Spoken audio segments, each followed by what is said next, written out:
Alex, how are you, man? Good. How are you, Bobby? Busy. I Yeah. imagine you're pretty busy as well, changing companies, within the company is like a Delinea and FastPath, Delinea and FastPath. Yeah. How's it going?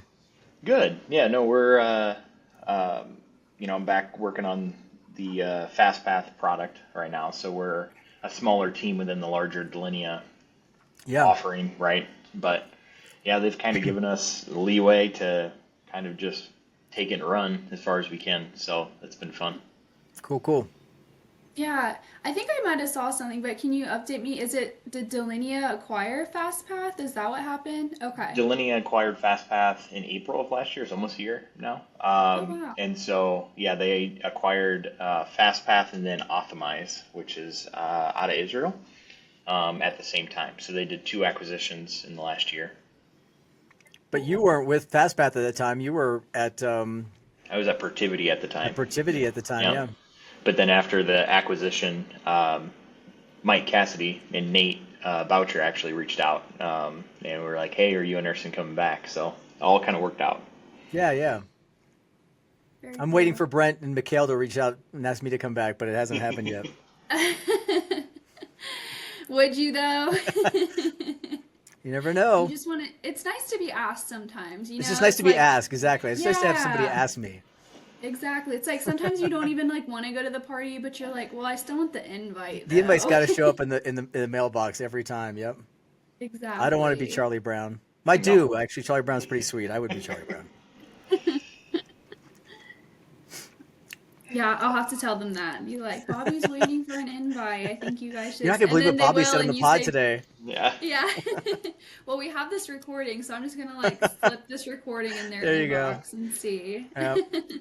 see what they I'll say. just I'll just claim it was AI. I don't know what she's doing with Yeah. these deep Right. fakes, but That is the thing recently. It's like every time I see like a video on like Facebook or something, it's like it's kind of getting hard to tell. Like some are obvious, like yes, this is AI, but then I'll go in the comments and people are like, this is AI, this is AI. I'm like, I don't know. It's hard to say. Yeah. So yeah, it's getting good out there. Kind of scary.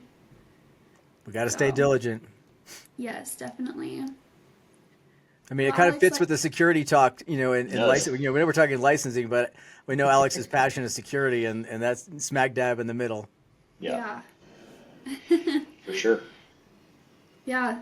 Speaking of licensing, I don't know if we kind of just want to dive on in. Like I said, Alex, thanks again for agreeing to join us today. We're really excited. Yeah. I'm excited to kind of dive into it. Bobby and I had an episode that's going to come out right before this one, and we just are kind of speaking on what this new season is all about and how important licensing is and Yeah. everything. So I'm glad to have you on here to have some expertise and shed some light on this topic. For sure. So yeah, kind of diving into it. Do you just kind of want to give an intro on F&O licensing and what it's all about? I know that's kind of a loaded question, but Yeah.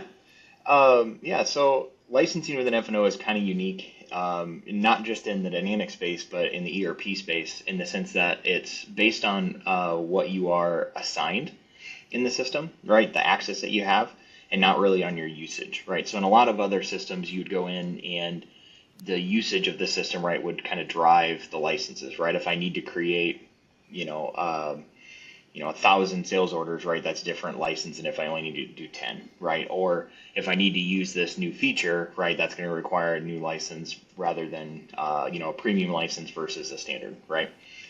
Within F&O, it really is based on the access you're assigned. And so there's kind of two different licensing methodologies or models, right, that are being used in conjunction. One of them is looking at your entry point access, right, or your menu item access, and saying that kind of initially categorizes the license requirement, whether you're a team member activity or an operations level, right, even though there's no real operations license anymore.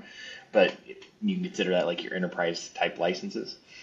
And then Microsoft in 2019 basically said, okay, well, we're going to further categorize that enterprise level license based on the privileges that you're assigned. So in your role duty privilege hierarchy, basically Microsoft associates certain privileges to license requirements. And so there's the initial categorization to say what kind of license type you have, right? Whether it's operations team member or operations activity or team member.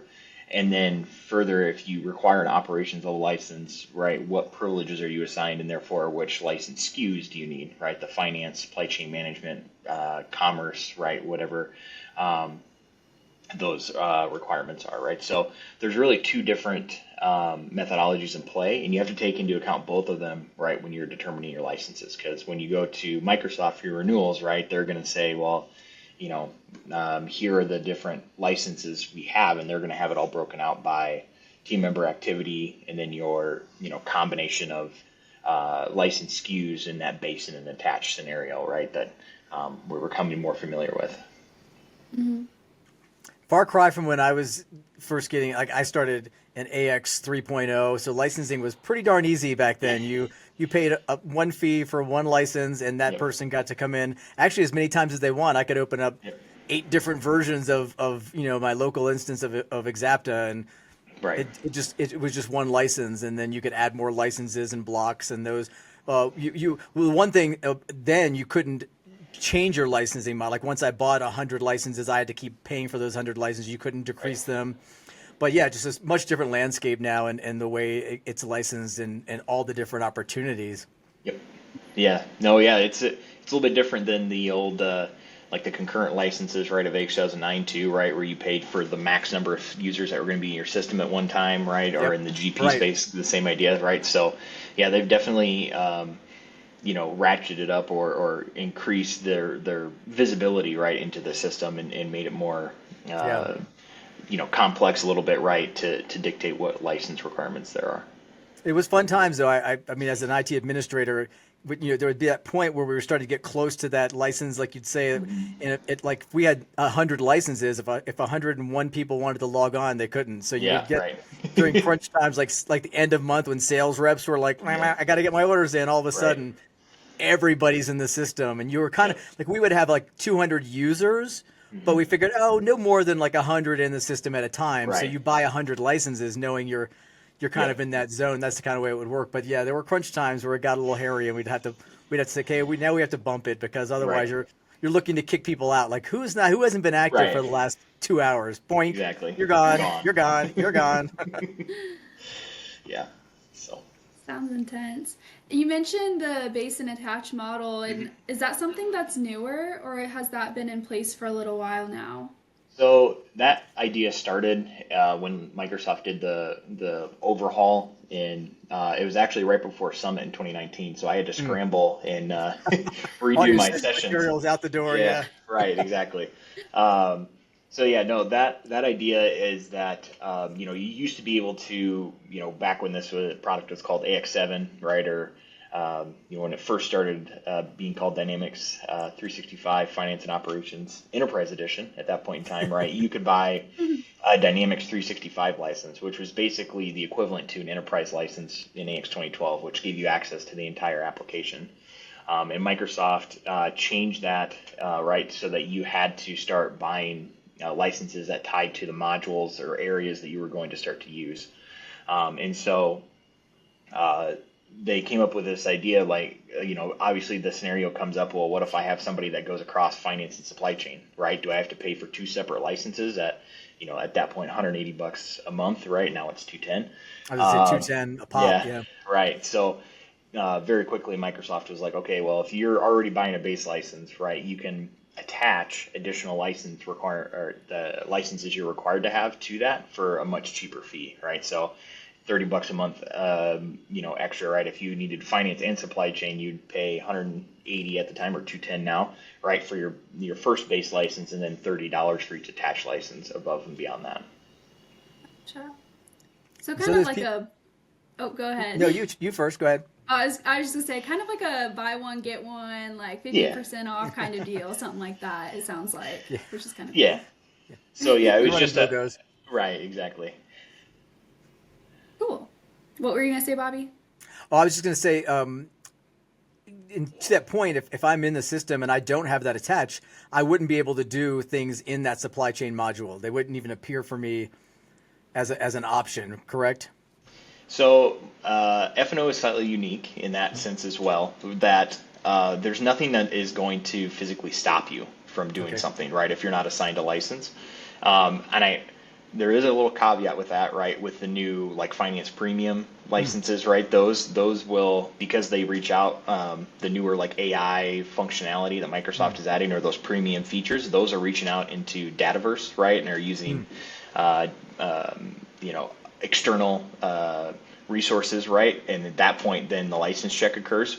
One of the, again, like you said, the Wild West a little bit, right, of AX is that there's never been a hard and fast, hey, we're going to stop this transaction because you don't have the associated license. Yeah. It really comes down to during your renewals, right? Microsoft, your license renewals, Microsoft's going to come in and say, based on our telemetry data, right, that we have, here's what we think you are required to have, right? And then it's Yeah. up to the client then to be able to either say that looks correct or push back and say, hey, this user actually needs this, right? And so then there's those types of conversations at the Microsoft level, right? So yeah, there's nothing. They started going down that path initially after they in the like 2020, 2021, and then COVID happened, and then it got there were some additional priorities as far as the joining, right, of F&O and the Power Platform, system, as well as the AI kind of push, and so the Yeah. licensing enforcement piece never really got implemented in that sense. Yeah.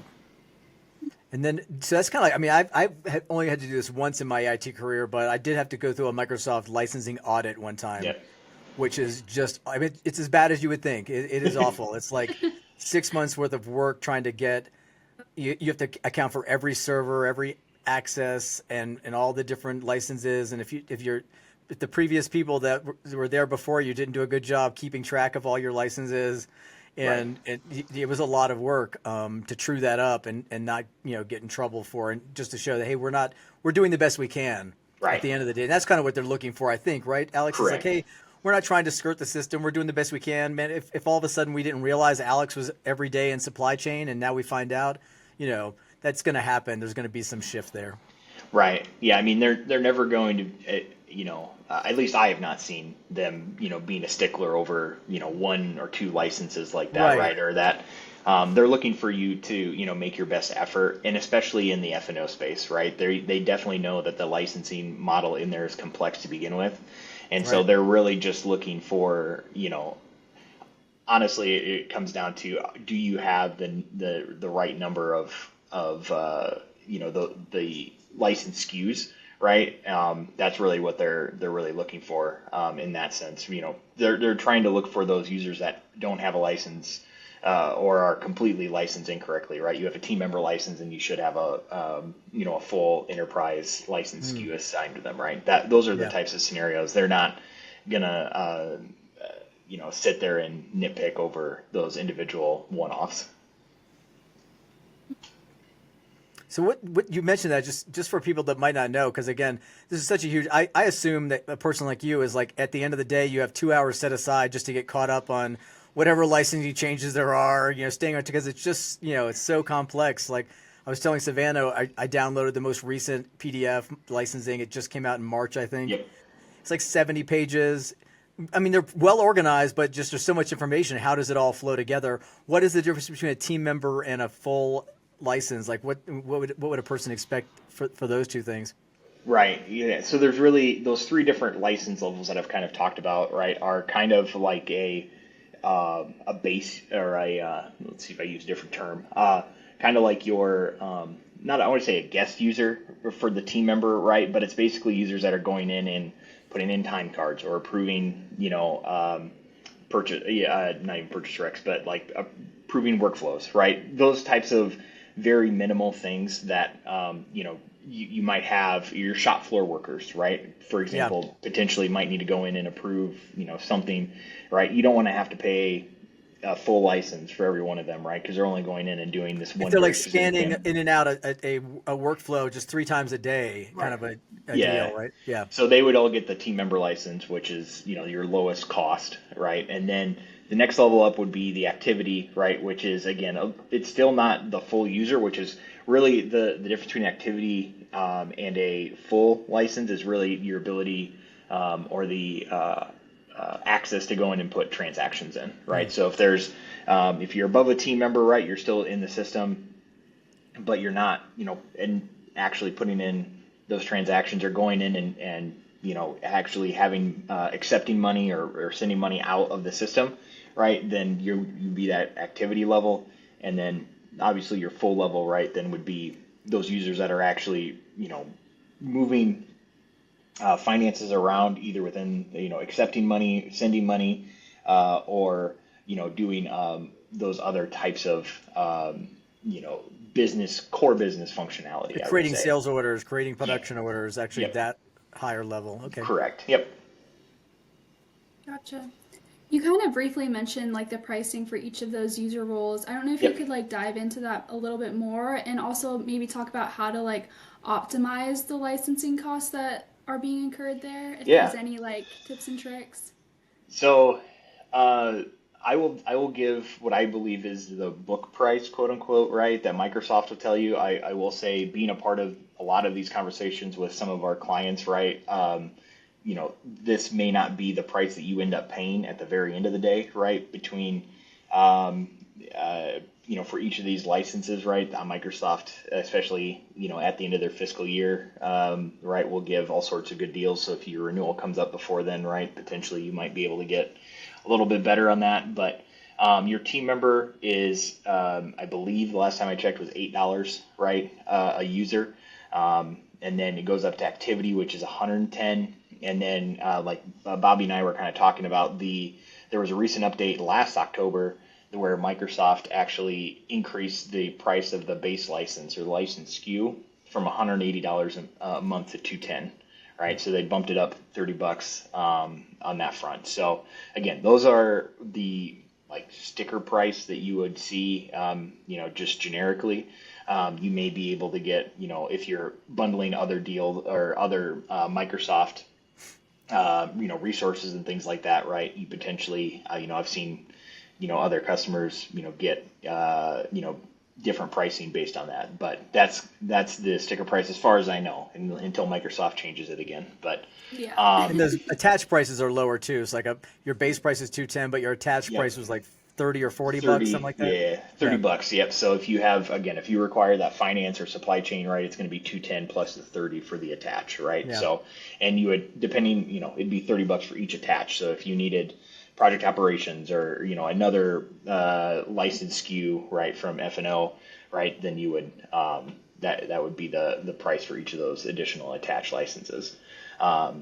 But as far as optimization, that's kind of that is a big topic in and of itself, right? I do entire sessions just on that particular topic because there's a number of different ways and that you can go about it. And the biggest thing to keep in mind with F&O again is that your security and licensing are tied together, right? So at the end of the day, when we start talking about licensing optimization, like there's low hanging fruit that you can initially start to go in, and look at, as far as, hey, are these users, to Bobby's point again, are these users logging in at all, right? Okay, well, if they're not logging in, we can disable the user and take their license away and reassign it somewhere else, right? Or, are the roles that are assigned to the user correct, right? Because if, a user, maybe they covered for somebody else for a certain period of time, right? They had to bump up their license to cover for that other user, whether it was, leave or, temporary workers, things like that. And all of a sudden, they don't need to have that access anymore, right? If you don't have, if you're not going in and truing those up, right, you potentially might have license or roles assigned to a user that they don't need, and therefore a license that's assigned to the user they don't need. So there's stuff like that that's low hanging fruit. But the biggest thing that I see currently, and I'll make a shameless plug for some of the stuff that we're working on, is around the telemetry usage data, right? And really being able to go in and say what, the user may be assigned these 3 roles and it requires these licenses, but what are they actually doing in the system, right? What forms are they going to, what are they actually interacting with? And then you can take that telemetry usage data, right, run it and compare it against what they're actually assigned to be able to see where you could potentially, there may be roles that are assigned to the user that look correct, right? If you're just reviewing them and saying, oh yeah, that user should have that, and then they never use that role, right, based on their usage of the system. And so there's a lot of really cool things that you can start to do when you start getting that raw telemetry data and applying it to your user access, and therefore your licensing as well, right? So the license optimization piece is kind of a really, I think, an exciting, from my point of view, an exciting area, right? For, I think that's the next, really the next iteration, right, in this whole licensing story for F&O, right, is really taking that telemetry data and applying it and looking at the usage, and comparing that against what that user's assigned, right, and getting that reduced. I can attest to that too. I mean, again, from that IT administrator seat, how often somebody, department manager, comes and says, "Hey, Alex needs this extra, role assigned." Right. And I dig in, I create a sub role or just throw them into the role. But I had no way in those early versions of AX to really see that. Yep. I didn't have a tool. There was no, that, like what Alex is talking about, that back and forth data, that telemetry that's saying, hey, here's what the person, you gave them this role, they actually did it, or it's been 3 years, they haven't used it at all. So I couldn't do. I just had to trust that they were, doing this, or maybe just go rogue and take them out every once in a while, and just like clear it up and see. Because not only is it you pointed it out, it's not just the licensing cost. At that point, it was less licensing; it was more security. Like, what are these people doing? Like, we had an IT security audit, and somebody comes in and say, "Hey, who has access to make financial transactions?" Yep. Oh, Savannah and Alex. Well, we have to check and see what they're up to, because they have the ability to cut checks and do things in the finance side that could be problematic within an audit. So that telemetry data is important. Yeah, and I will say that Microsoft is making steps to help in this area, right?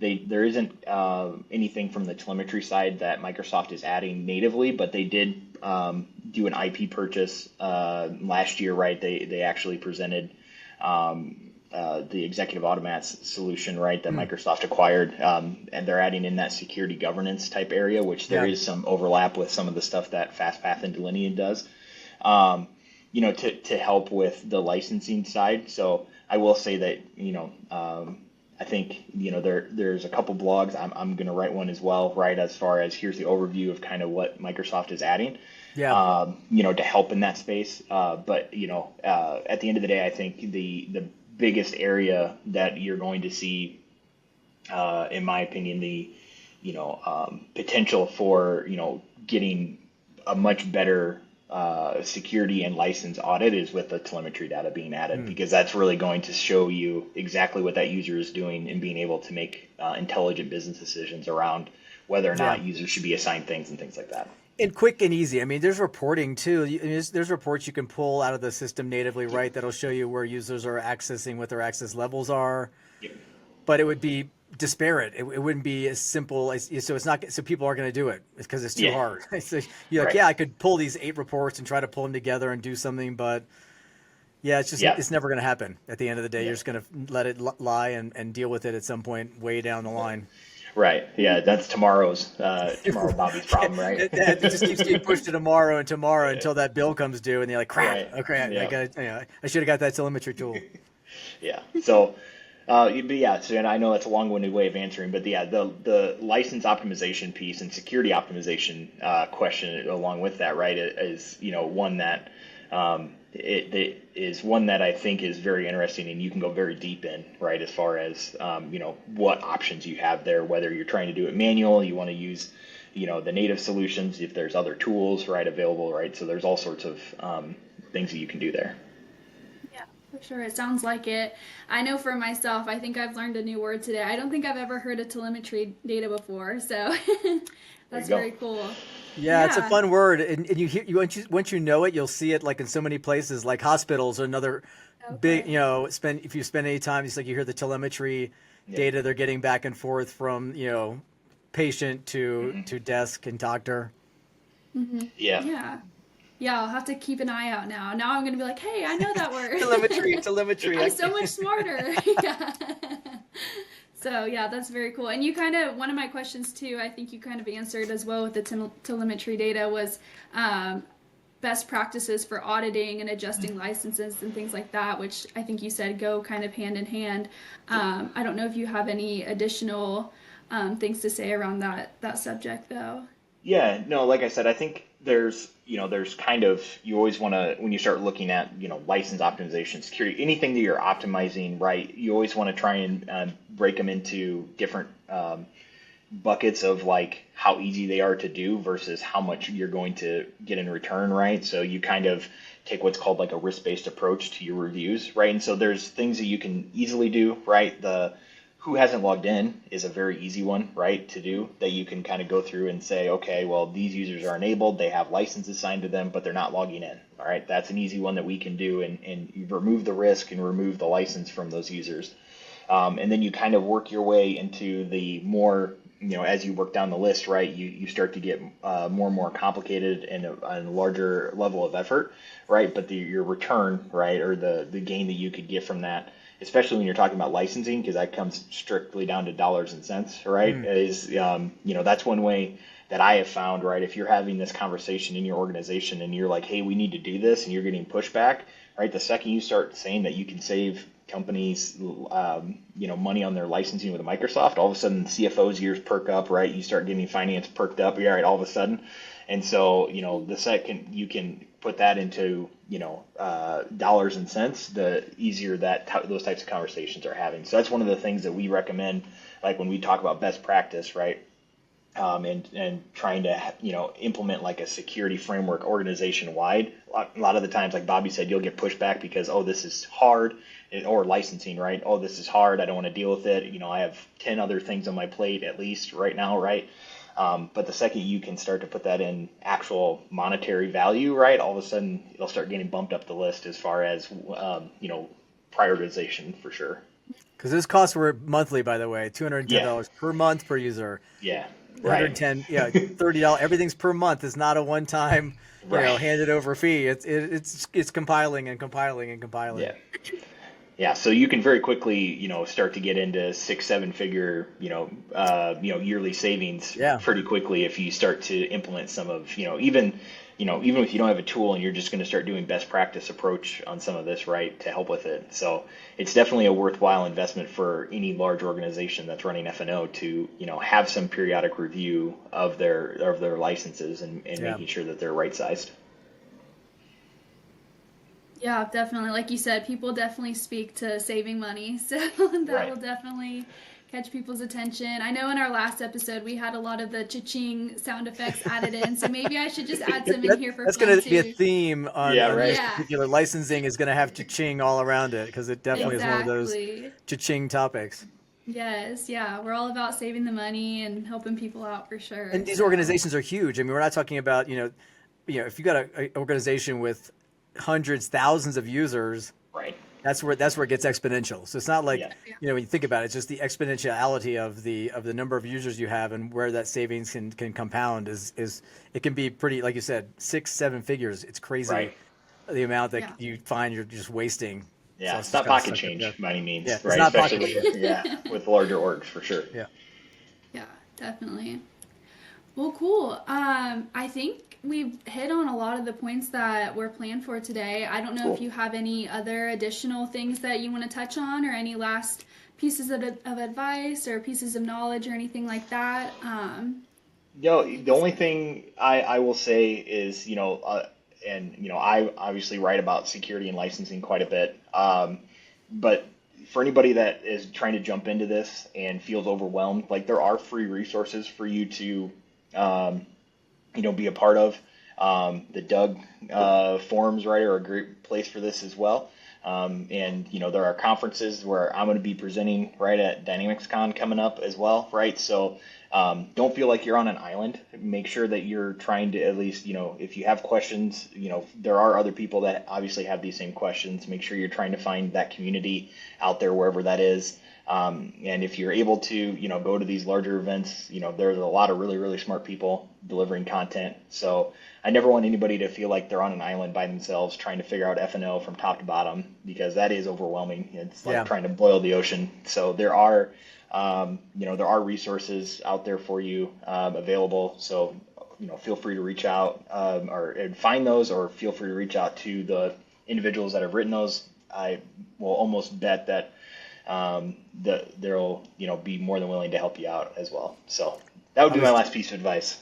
It was perfect because I was going to ask, like, when you are out there in the world and you are overwhelmed, Yeah. where do you suggest to go? And so that's I'm glad you brought that up as the final topic. And I 100% agree. There's lots of different things going on out there, conferences, local conferences. You are great about getting out in the community and speaking at different local events. So if you're looking for something, keep an eye locally. There's just a lot of opportunities to hear from experts. And again, I think our community is awesome in that.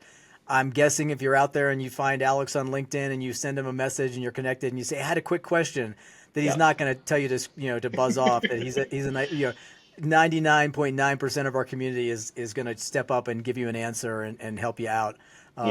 Which is why you're on here doing this, and which is why I'm glad Savannah picked this topic, because I think it's just another great asset to have out there. Yeah, no, I think the community that we have is, and I'll be selfish in saying the Dynamics 365 world is super helpful top to bottom. So 100%, feel free to reach out. And if you've had a question about something, I guarantee you somebody else has had that at some point in time. And so, just making sure that you have that network and those connections, that you can reach out to when you do get stuck, because it's nice to have somebody else to even run ideas by, for sure. Yep. Definitely. I think that's a great final point for this podcast specifically too. I mean, you made a great point. We're all about reaching out to your buddies and making sure you can rely on one another. So, I think that is literally perfect for this.